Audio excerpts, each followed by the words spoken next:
The triumphant return of Orion Pictures. Kinda.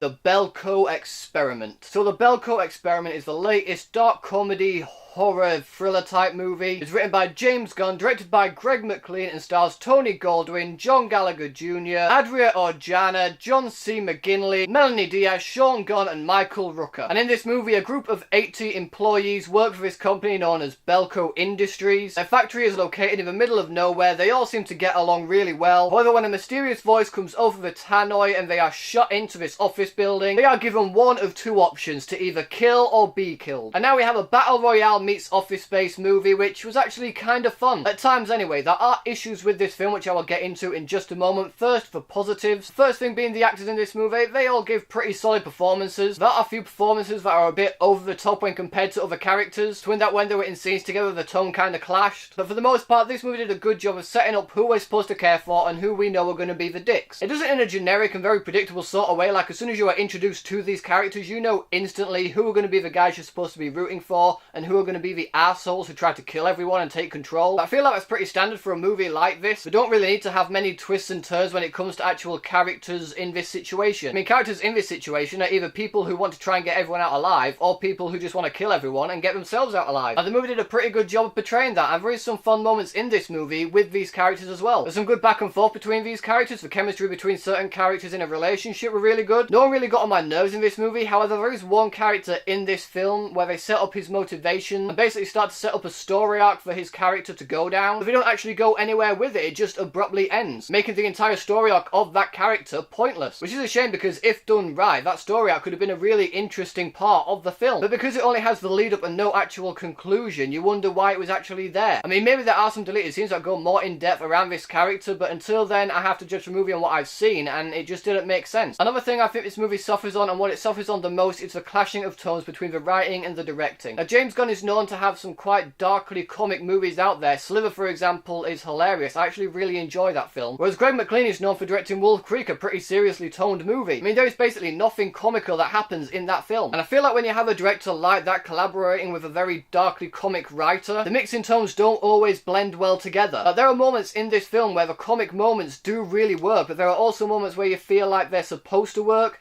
but the way the director's done it is more serious, and in that it completely contrasts the tone that it's originally going for. And like I said, that's the biggest flaw this movie has. I feel this movie could have been a lot more fun than it actually was, because some people were taking it a bit too seriously. Other than that though, guys, I did have a pretty good time with this film. I mean, it's nothing you really haven't seen before. It's predictable in pretty much every way. You know which characters are going to die, you know which ones are going to survive. I've seen it time and time again in other films, but I did have fun with it, and because of that, I can't completely shit all over this film. The actors gave good performances, and although you can see the potential in the writing and the directing, despite the fact their tones were clashing at times, it's still a pretty entertaining movie. I had fun with it. I will probably watch it again. I don't know if I'll buy it on Blu-ray. I think it'll be one of those that I see it on TV and maybe I'll watch it then. But as for right now, I did really enjoy the film, so for all of that, I'm going to give The Belko Experiment 3 stars.